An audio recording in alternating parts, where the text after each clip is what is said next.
मिजिं गोरबोआ नागिरदों माबा मोनसे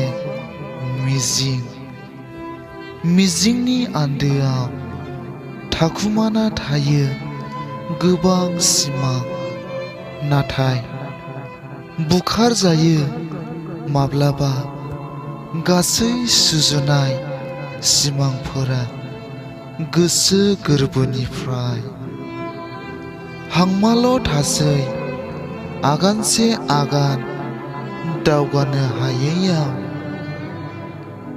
हमथाना थासै मेगननि मोदै।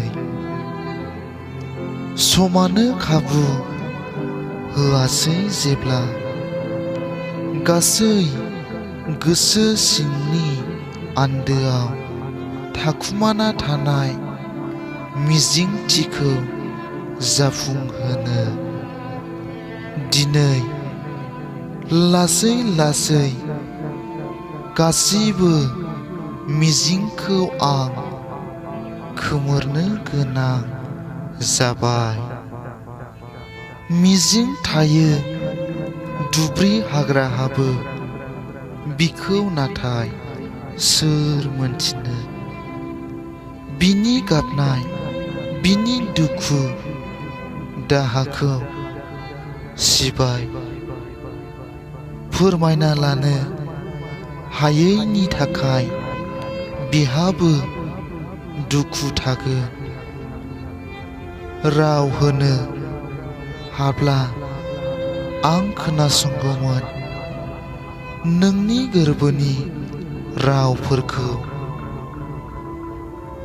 नोंजों आंजों मोजां मोनज्लायगौमोन सिरि सिरियै। गैया, नाथाय हायासै, आंबो मोनथियासै, नोंबो खोनासङासै आंनि मिजिं, आंनि गाबनाय, आंनि दुखु। बिनिखायनो गासै मिजिंफोरखौनो खोमोरना लाबाय आं फिर मोनसेनि उनाव मोनसे।